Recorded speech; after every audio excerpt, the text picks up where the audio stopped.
अगर किसी लूम पे आप फैब्रिक वीव कर रहे हैं और फैब्रिक में जब वीव करने के दौरान काफ़ी बार बार धागा टूट रहा है, तो क्या कारण हो सकता है? कौन कौन से रीजन हो सकता है जिसकी वजह से वीविंग के दौरान काफ़ी धागा टूट रहा है और आपको लूम चलने में परेशानी हो रही है?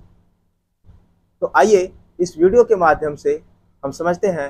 हाय नमस्कार, आप देख रहे हैं शर्मा टेक्सटाइल ज्ञान। अगर आप मेरे चैनल पर नए हैं तो चैनल को सब्सक्राइब कर लीजिए, बेल आइकन को प्रेस कर दीजिए ताकि इस तरह का इंफॉर्मेटिव वीडियो का नोटिफिकेशन सबसे पहले आपके पास पहुंचे। तो स्टार्ट करते हैं आज का टॉपिक। ये समझते हैं कि आखिर किसी भी वीविंग लूम पे अगर फैब्रिक वीव किया जा रहा है और उसमें बार बार धागे टूट रहे हैं तो क्या क्या कारण हो सकते हैं, क्या क्या रीजन हो सकते हैं। और वीडियो के अंत में ये भी बताएंगे कि फैब्रिक का कवर फैक्टर क्या होता है और फैब्रिक का कवर फैक्टर का फॉर्मूला क्या होता है, उसको निकालने का क्या तरीका है। तो बने रहिए वीडियो के अंत तक। वन बाय वन समझते हैं कि आखिर क्या कारण हो सकता है कि अगर लूम पे आपका धागा काफ़ी टूट रहा है। तो सबसे पहला जो कारण हो सकता है warp tension, uneven warp tension, यानी कि जो आपका जो बीमिंग किया गया है, बीम से निकल कर के धागा जो आपके क्लॉथ रोलर पे चल रहे हैं तो उसका टेंशन अनइवन है, सही नहीं है। तो इसके वजह से भी धागा टूटने का चांस काफ़ी अधिक होता है। ये बीमिंग में टेंशन अधिक कम बेसी कैसे होता है, यानी कहने का मतलब जो बीम घूम रहे हैं और जो आपका क्लॉथ रोलर घूम रहा है, इन दोनों में सामंजस्य होना चाहिए, यानी इन दोनों में तालमेल होना चाहिए। अगर इन दोनों में तालमेल नहीं है तो वार्प में टेंशन उत्पन्न होगा और धागा टूटने लगेगा। दूसरा होता है रॉन्ग रीड सिलेक्शन। ये रॉन्ग रीड सिलेक्शन यानी कि जो बिटिंग के दौरान जो रीड चल रहे हैं उसकी काउंट होता है। आप मेरे पिछले वीडियो में देख सकते हैं कि रीड का सिलेक्शन कैसे किया जाता है। सही रीड काउंट का सिलेक्शन करना भी आना चाहिए। अगर सही रीड काउंट का सिलेक्शन आपने नहीं किया हो तो भी आपके जो वीविंग के दौरान काफ़ी धागा टूटेंगे। तीसरा है ह्यूमिडिटी, यानी कि जहाँ पे आप मशीन लगा हुआ है वहाँ के ह्यूमिडिटी यानी कि वातावरण का मॉइस्चर, आर्द्रता, ह्यूमिडिटी मेंटेन होना चाहिए।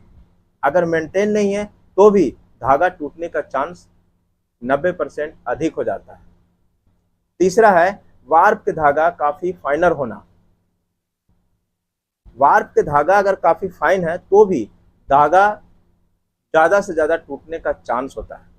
इसे रोकने के लिए साइजिंग की प्रोसेस किया जाता है, साइजिंग की प्रक्रिया किया जाता है ताकि धागा कम टूटे। अगर कोई धागा वार्पिंग किया हुआ बहुत काफ़ी पतला है तो उसके लिए आपको साइजिंग करना पड़ता है। आप मेरे पिछले वीडियो साइजिंग कैसे किया जाता है उसमें आप देख सकते हैं कि साइजिंग का प्रोसेस क्या होता है, साइजिंग क्यों किया जाता है। तो साइजिंग करके आप वार्प के धागा को टूटने से रोक सकते हैं वीविंग के दौरान। पांचवा है नॉट प्रॉपर टाइमिंग सेटिंग। पांचवा है नॉट प्रॉपर टाइमिंग सेटिंग, यानी लूम में टाइमिंग सेटिंग होता है। टाइमिंग सेटिंग क्या मतलब है? टाइमिंग सेटिंग का मतलब क्लॉथ रोलर, वार्पिंग और जो आपका शटल है, रैपियर है, इन सब का एक डिग्री में सेटिंग किया जाता है, टाइमिंग सेटिंग किया जाता है। तो अगर ये टाइमिंग सेटिंग सही नहीं है तो भी आपके वार्प के धागे, वेफ्ट के धागे टूटने का चांस ज़्यादा हो जाता है। छठा और लास्ट, फैब्रिक का कवर फैक्टर रॉन्ग होना। ये कवर फैक्टर क्या है और ये कवर फैक्टर आखिर कैलकुलेट कैसे करते हैं, तो आइए इस वीडियो के माध्यम से हम पूरी जानकारियां देने वाले हैं। फैब्रिक का कवर फैक्टर क्या होता है और इसको हम कैसे कैलकुलेशन के द्वारा निकालते हैं। तो आइए जानते हैं कि किसी भी फैब्रिक, जो वूवन फैब्रिक बनता है वो वार्प और वेफ्ट के धागे के इंटरलेसमेंट से बनता है। इसमें कंस्ट्रक्शन होता है। कंस्ट्रक्शन करने का मतलब वार्प और वेफ्ट के मिलकर के जो धागा से जो फैब्रिक तैयार हो रहा है उसका कंस्ट्रक्शन होता है। कंस्ट्रक्शन मतलब क्या काउंट है, क्या ईपीआई है, क्या पीपीआई है, इन सब का कंस्ट्रक्शन होता है। वार्प और वेफ्ट धागे के जो एरिया कवर करता है, उस फैब्रिक में वार्प और वेफ्ट के धागा मिल करके जो एरिया कवर करता है उसको कहते हैं कवर ऑफ फैब्रिक, यानी कि उस फैब्रिक का जो कवर कर रहा है एरिया वही है कवर, और उसको जब कैलकुलेशन के द्वारा निकालते हैं तो उसको कहते हैं fabric cover factor of fabric. Cover factor को और समझते हैं, यानी कहने का मतलब कि एक वार्प के धागा और दूसरे वार्प के धागा के कुछ दोनों बीच के कुछ न कुछ तो डिस्टेंस होगा, है ना। तो कुछ न कुछ जो उसको कहेंगे वार्प कवर, और जो वेफ्ट के धागे के डिस्टेंस होगा, दो वेफ्ट के धागे के बीच का जो डिस्टेंस होगा उसको कहेंगे वेफ्ट कवर। यानी दोनों को कवर को जब निकालते हैं यानी कि ऐड करते हैं तो ये कहलाता है फैब्रिक ऑफ कवर, यानी कि cover of fabric. Cover factor of fabric का फॉर्मूला क्या होता है? अगर वार्प कवर को अगर K1 से डिनोट किया जाता है और वेफ्ट कवर को K2 से डिनोट किया जाता है, तो कवर और फैब्रिक निकालने के लिए K1 plus K2 minus K1 into K2 divided by 28, ये इसका फॉर्मूला है। इस पे रखने के बाद फैब्रिक का कवर फैक्टर आसानी से निकल जाता है। तो आइए एक एग्जांपल से हम समझते हैं कि आखिर फैब्रिक का कवर फैक्टर कैसे निकालेंगे और क्या इम्पोर्टेंट है। फैब्रिक का कवर फैक्टर निकालना बहुत इम्पोर्टेंट है। अगर किसी भी फैब्रिक का कवर फैक्टर ज़्यादा है, इसका मतलब वो फैब्रिक काफ़ी डेंस है और वो लूम पे बनाने में काफ़ी दिक्कत होगा। यही कारण है कि अगर 28 से अगर ज़्यादा कवर फैक्टर है तो किसी भी जनरल लूम, चाहे वो सुल्जर हो, बामाटेक्स हो या रैपियर हो, शटललेस हो, इन सब पे नहीं बन पाएगा, इस पे बनना मुश्किल होगा। इसके लिए फिर आपको हाई क्वालिटी के लूम पे जाना पड़ेगा, जैसे air jet, water jet, projectile, इन सब लूम पे भी बनाना पड़ेगा। यानी कि आपको कवर फैक्टर 28 से ज़्यादा नहीं होना चाहिए अगर आप एक जनरल लूम पे बना रहे हैं। तो एग्जाम्पल से समझते हैं कि एक 40-40, 110-90 ये एक कंस्ट्रक्शन है और इसके हम कवर फैक्टर निकालते हैं। फॉर्मूला के हिसाब से क्या निकालेंगे? सबसे पहले वार्प कवर निकालेंगे, यानी K1 निकालेंगे। तो K1 निकालने के लिए क्या करते हैं? फॉर्मूला क्या है? EPI divided by warp count. K2 निकालने के लिए क्या फॉर्मूला है?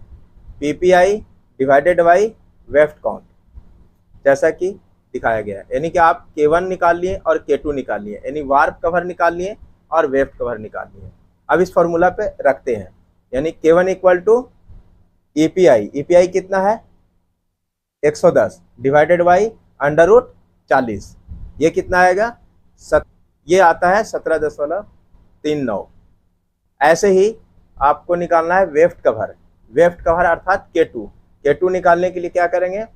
90 डिवाइडेड बाई अंडर रूट 40, इसको हम कैलकुलेशन करते हैं तो ये आता है 14.23। अब इनको हम क्या करेंगे कि फैब्रिक का कवर फैक्टर निकालना है। तो फैब्रिक का कवर फैक्टर का फॉर्मूला क्या है? K1 plus K2 minus K1 into K2 divided by 28। अब इस फॉर्मूला पे जैसे हम रख करके कैलकुलेशन करते हैं तो कैलकुलेशन के बाद जो आता है ये आता है 22.76, यानी कि ये 28 से एक्सीड नहीं है। यानी आप इस तरह के कंस्ट्रक्शन आप लूम पे, जनरल लूम पे, सुल्जर पे, वामाटेक्स पे चला सकते हैं। तो इस तरह से कवर फैक्टर निकाल कर चेक करना बहुत ज़रूरी है। अगर आप कोई भी फैब्रिक को वीविंग करने जा रहे हैं तो सबसे पहले उसकी कंस्ट्रक्शन देख लीजिए, क्या कंस्ट्रक्शन में आप बना रहे हैं, कौन सा काउंट लगा रहे हैं वार्प में, कौन सा काउंट वेफ्ट में लगा रहे हैं, क्या EPI है, क्या PPI है, इसके हिसाब से कवर फैक्टर निकाल लीजिए। अगर कवर फैक्टर इस तरह से निकाल करके देख लीजिए 28 से एक्सीड नहीं हो रहा है तो आप फिर जिस लूम पे चलाना चाह रहे हैं उस लूम पे। हालांकि कवर फैक्टर वेव पे भी निर्भर करता है, अलग अलग वेव के लिए अलग अलग कवर फैक्टर को डिफाइन किया गया है, अलग अलग वेव के साथ अलग अलग कवर फैक्टर की प्रयोग में लाया जाता है। आई होप इस वीडियो से काफ़ी कुछ सीखे होंगे। तो मिलते हैं इसी तरह से नए इन्फॉर्मेटिव वीडियो के साथ, तब तक के लिए जय हिंद, जय भारत।